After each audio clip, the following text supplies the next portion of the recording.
¿Sí leyeron su sermón, hermanos? El sermón de Spurgeon, por supuesto. Sí, sí, sí, profe. Ok. Sí. Ok, vamos a hacer una lluvia de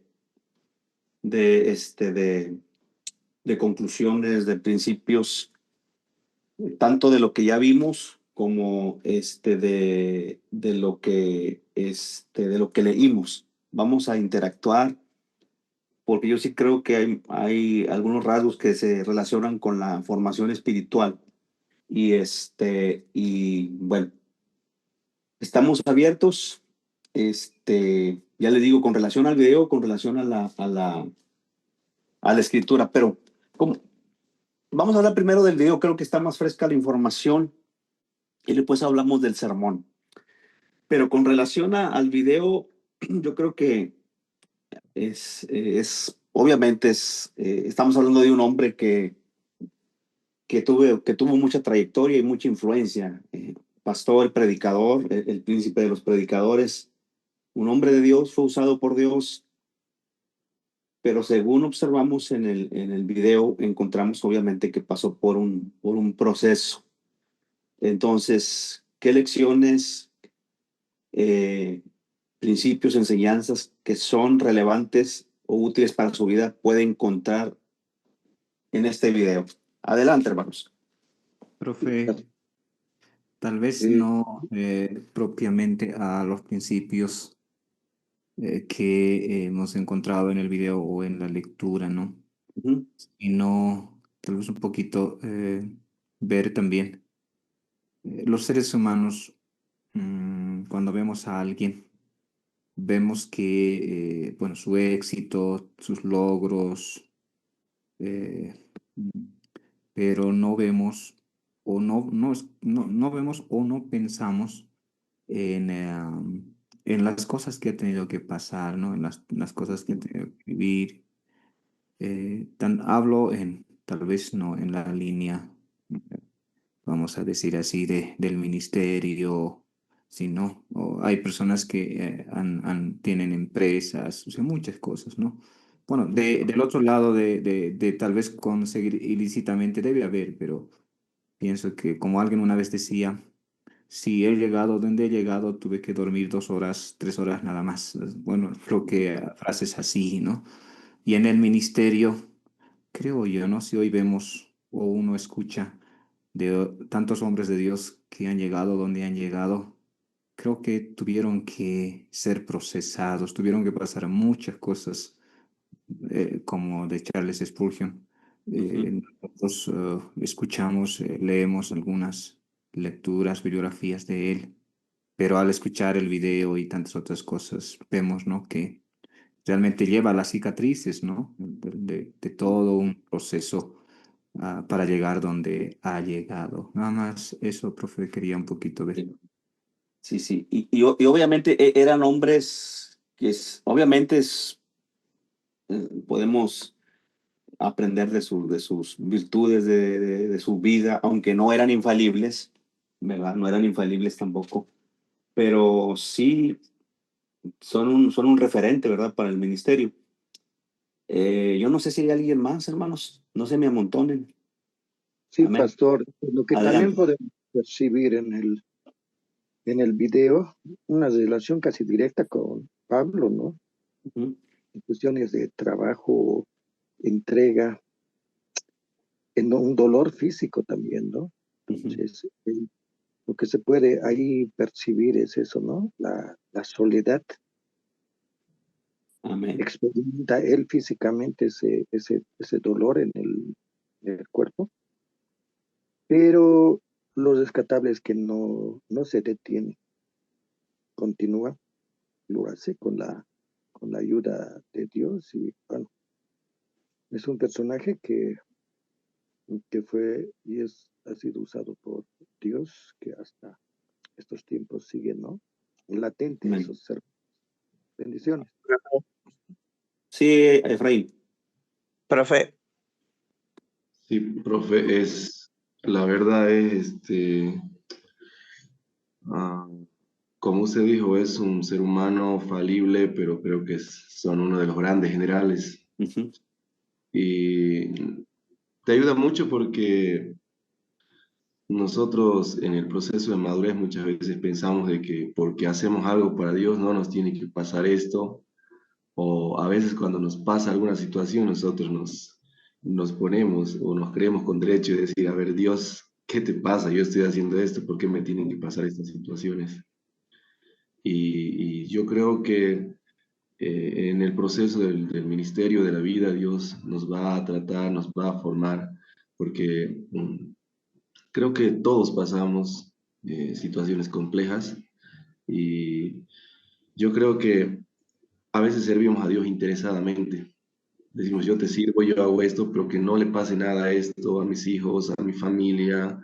Y creo que llegar al punto de servirle al Señor y entender lo que Él entiende, creo que necesitamos mucha intimidad con el Señor, conocer realmente, ¿no? Ujú. Entonces, la verdad es un gran desafío, es un desafío, me encanta leer a Spurgeon, cada prédica, cada sermón es impactante, así que yo lo que aprendo es eso, tener el corazón desinteresado, de no creerse con derecho de reclamar a Dios por qué nos pasan ciertas situaciones, solo eso pasó.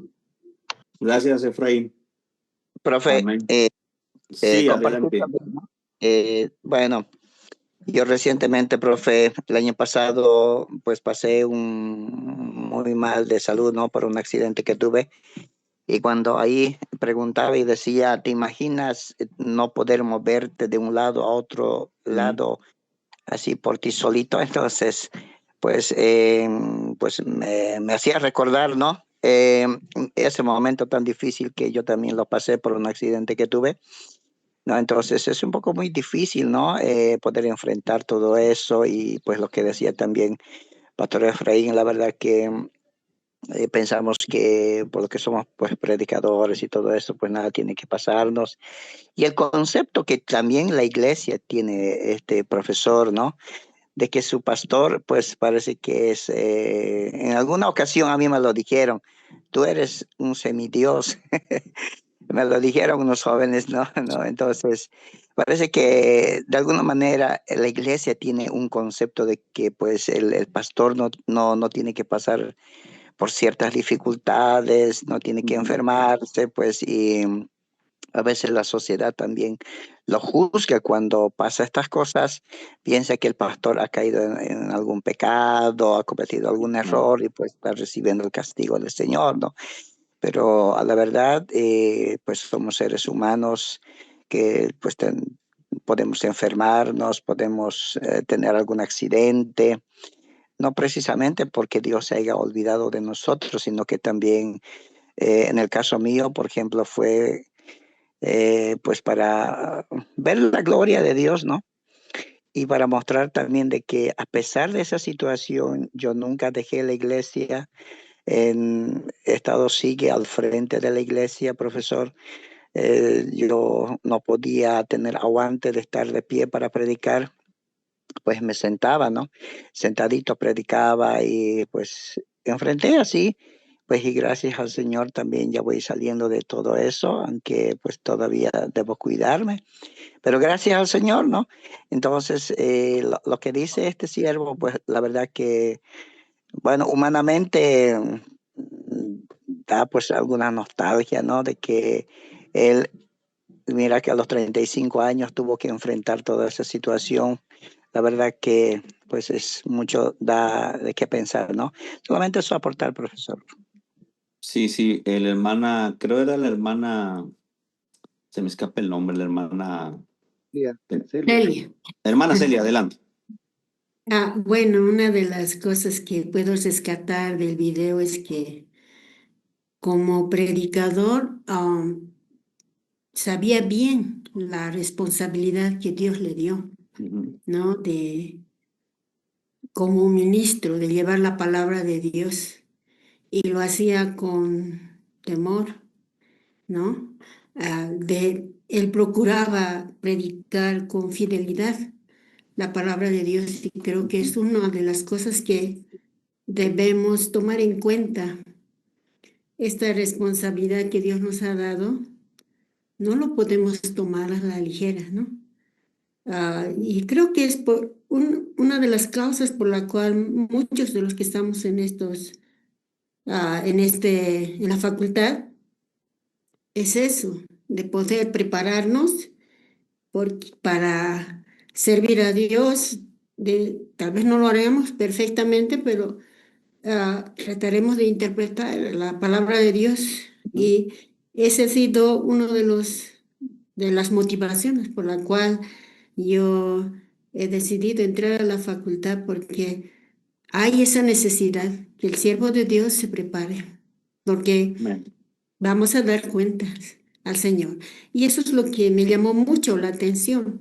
Y también de sus aflicciones, pienso que a medida que uno va creciendo en la fe, aprendiendo la palabra de Dios, aprende ya a ser agradecido a Dios, y también aprende, ¿no? Como este hombre de Dios ya, a pesar de sus sufrimientos, él no se quejaba, sino que entendía, ¿no?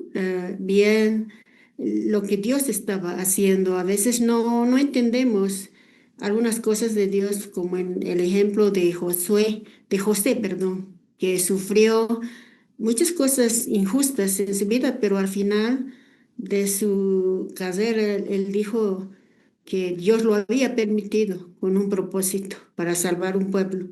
De la misma manera, creo que a medida que uno va creciendo en la palabra, va creciendo en su fe, entiende el propósito de Dios en su vida. Simplemente eso. Gracias, hermana Celia. Y es cierto, porque estamos hablando de formación espiritual y obviamente cuando exponemos el mensaje, obviamente nosotros estamos edificando también para la formación, o somos instrumentos para edificación, desarrollo, avance. Entonces, sí es cierto que como obreros tenemos una responsabilidad muy solemne. Como Pablo le dice a Timoteo, te encarezco delante de Dios y del Señor Jesucristo, que prediques la palabra, que inces a tiempo y fuera de tiempo. Entonces, porque si vamos, seremos juzgados. Ahora,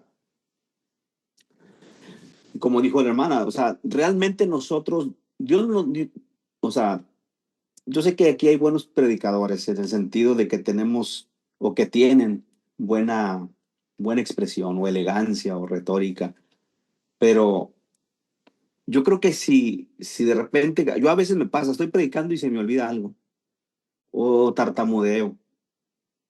Incluso a veces mi esposa me dice, te quedaste aquí, y bueno, hay que continuar con el hilo de lo que estoy diciendo. Pero yo creo que no sea importante, pero no, obviamente no creo que Dios nos vaya a juzgar por eso, pero sí cómo expusimos el mensaje. Debemos de ser muy serios a la hora de predicar y tomar tiempo para estudiar el texto y exponerlo de una forma legítima. Entonces, tenemos un gran desafío, hermanos, y recordemos, ¿verdad? El principio de la sola escritura de predicar las escrituras, vaya la redundancia, ¿para qué? Para dar formación a la iglesia. ¿Alguien más quiere compartir algo al respecto, hermanos? Hay preguntas que... Sí, adelante. Sí, Absalom. Realmente con esta materia y bueno, la lectura de Charles Spurgeon y las otras dos lecturas, uno se siente muy confrontado, ¿no? Sí, definitivamente, sí. Pero Ajá. muy confrontado. Por ejemplo, yo finalicé anoche nomás la lectura y hasta ahora está aquí en mi mente las preguntas de Wesley, ¿no? Bueno, Que son muy, pero muy profundas. Y al final yo concluyo, digo, Señor, al final soy tu siervo y ayúdame a caminar íntegro, ayúdame a agradarte, independientemente de todo lo que tenga, lo que pase, lo que suceda. Al final soy yo y tú y yo. ujú. Me siento muy confrontado en el sentido de que también no estamos nosotros exentos, ¿no? A que nos suceda lo mismo que le ha sucedido a tantos grandes predicadores, no solo a Charles Spurgeon, sino Pastor Hernán citaba a Pablo, ¿no? Si nosotros leemos o hemos leído las 13 cartas, uno se da cuenta de todas las cosas que tuvo que pasar el apóstol Pablo, ¿no? De veces parecen tan ligeros o una lectura ligera, pero en realidad son situaciones que atraviesa. Y aquí en Bolivia, en algún momento yo no tuve la experiencia de escuchar eso, ¿no? Aquí en Bolivia, por ejemplo, he escuchado mucho hablar de Jimmy Swaggart, ¿no? Ujú. Jimmy Swaggart que en su momento hizo tantas cosas, o Dios la usó de una manera tremenda, pero sucedió una situación en su vida y se ha hecho escarnio hasta el punto de decir, yo escuchaba, ¿no? De los contemporáneos de mis pastores o de mi pastor, que él no es pastor o por qué situaciones así, ¿no? Hablando de este gran hombre de Dios también. Ujú. Pero no estamos exentos, ¿no? Finalmente quiero decir, estoy delante de la cruz, delante de ti, Señor, y quiero ser hallado fiel. Nada más, esa creo que va a ser mi conclusión también Ahora, delante de ti, sí, pastor. gracias, Absalón. Con relación a Spurgeon, entonces, con relación a su proceso, eh, si lo relacionamos con sus emociones, ¿qué era lo que le ayudaba a Spurgeon? ¿A qué conclusión llegamos? ¿Qué era lo que le ayudó a Spurgeon a sobresalir, a salir adelante a pesar de esa, porque estamos hablando de enfermedad física, ¿verdad? Pero también cayó en la depresión también. Y como decía aquí mi amigo Absalón, la realidad es que no estamos exentos también a veces de pasar por ciertos periodos difíciles en la vida, o emocionales, espirituales, y Dios nos libre, morales. Amén. Hay que cuidarnos. Entonces, pero ¿qué es lo que, o sea, qué observamos en él que lo pudo sostener? Amén. ¿Qué concepto tenía de Dios? ¿Qué actitud? En fin, hermanos, Profe, sí, sí, hermana eh, Verónica. por lo que ves en el video se ve que él llevaba su dolor a Dios, ¿no? Es como que sus dudas, sus preguntas, sabía dónde estaba la fuente, aunque quizás que no entendía, ¿no? Pero también daba a entender que tenía gente alrededor de él que parecía que cuando se sentía en un estado de debilidad estaban Ujú. ahí para sostenerlo, ¿no? Y eso creo que es tan importante para nosotros como ministros también. Y es pertinente lo que dice la hermana. Volvemos, mañana vamos a tratar un tema sobre mentoría. Pero yo creo ya planteamos la pregunta, pero sería bueno volverla a formular. Ustedes tienen al menos 2 o 3 personas que los rodeen a ustedes. ¿Tienen amigos? O sea, no me estoy refiriendo a hermanos de la iglesia, porque creo que a veces, aunque pudiera haber excepciones, pero creo que es bueno que el pastor tenga personas fuera de la iglesia, más que nada, que, que nos animen, que tú dices, puedes levantar el teléfono para pedir un consejo, para pedir oración. Ustedes tienen amigos, tienen amistades, se rodean de gente que los pueda edificar, tienen un círculo que los apoye. Amén. Entonces, para reflexionar, porque si acaso no estás implementando este principio de coinonía con otros creyentes, en este caso con personas cercanas a ti, sería bueno tomar medidas. Amén. Pero bueno, seguimos con las preguntas de Spurgeon. Amén. Aparte de la hermana Verónica, ¿habrá alguien más? Amén. Hay hermanos que, bueno, que obviamente, ¿verdad? Más bien estamos cansados porque sí lo estamos, pero bueno, ya casi vamos de salidita. Amén. Entonces, Bueno, aprovechando la situación, yo quisiera compartir. sí, el pastor Esteban, adelante. eh, ah, algo que se tiene que destacar, no necesariamente a través de la vida de Spurgeon, pero sí a través de un liderazgo de siervo líder que Jesús mismo nos modeló, a un liderazgo no de un líder ostentoso, sino de un líder siervo o siervo líder que tiene una trascendencia muy que marca la diferencia con otro liderazgo de las teorías contemporáneas, que son más una teoría de éxito. En mi experiencia personal, puedo notar, solo quiero resumir en dos cosas. Adelante, hermano, tome su tiempo. La primera,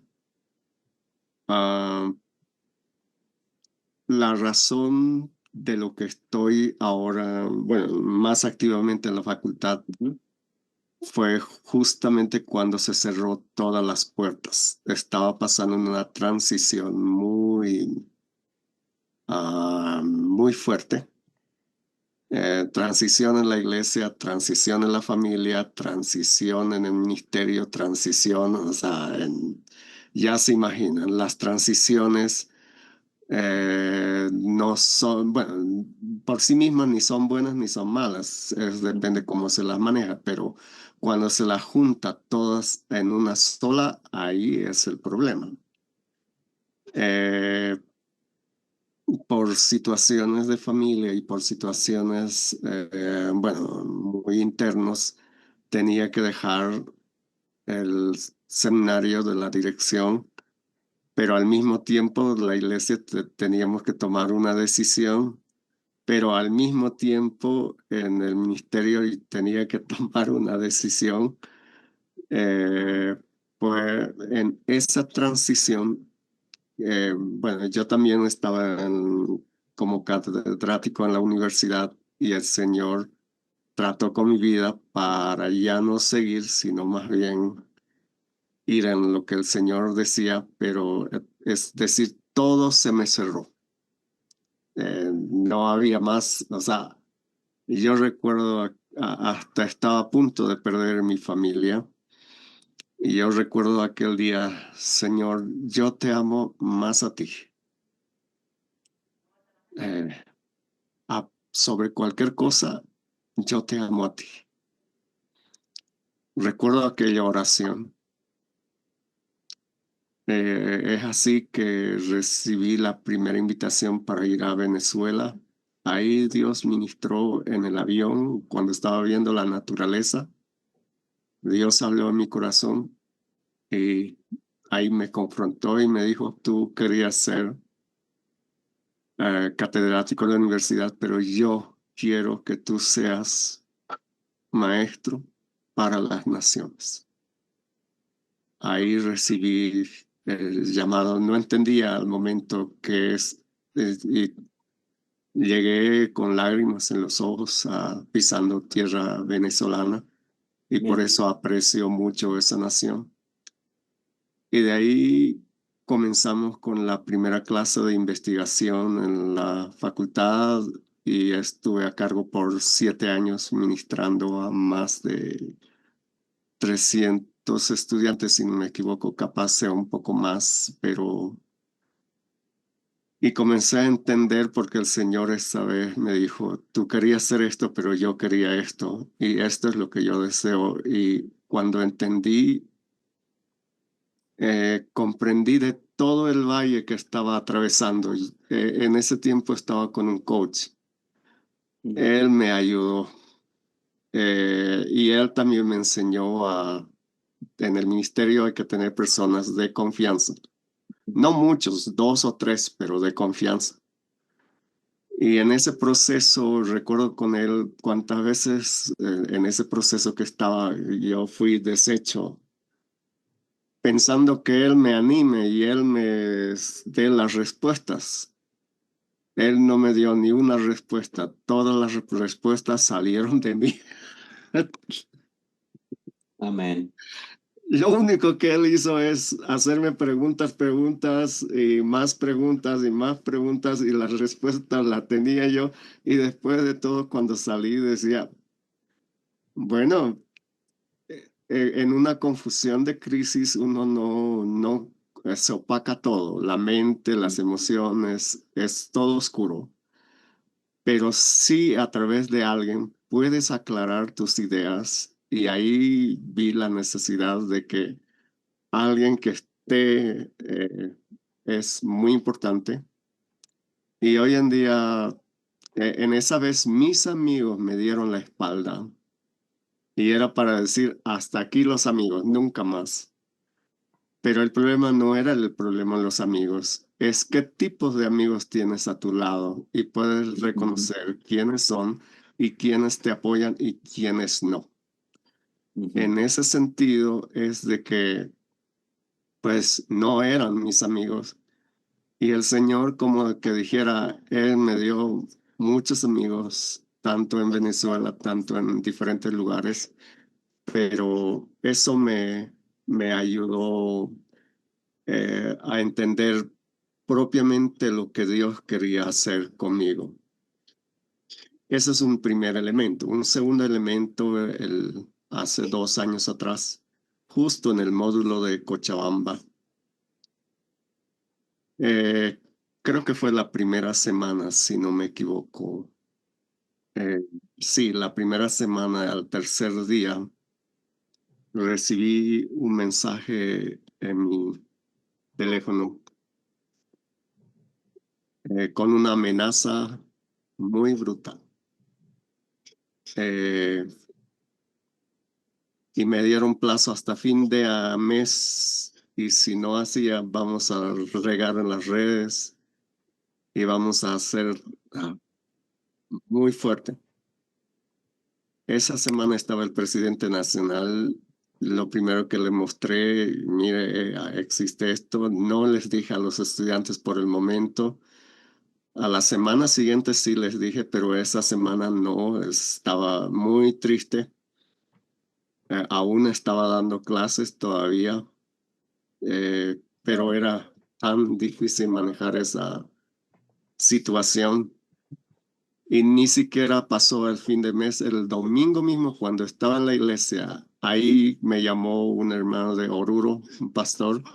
Pastor, mire esto, me mandaron. Ellos lanzaron sin piedad.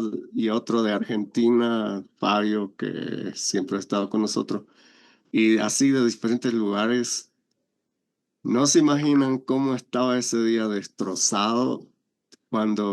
Y a cuántas personas llegó, no tengo idea, y de dónde sacaron los contactos, no tengo la idea. Fue increíble. Cuando retorné al módulo, estaba muy triste, no sabía cómo realmente estaba mi mente así. Eso no paró, eso siguió, eso siguió. Ah, muy duro.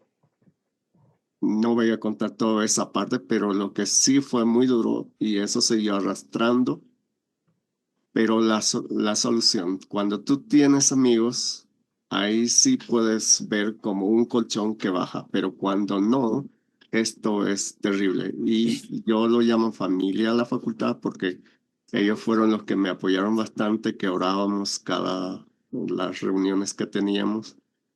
Y recuerdo varias veces con mi cabeza baja, y por otro lado también,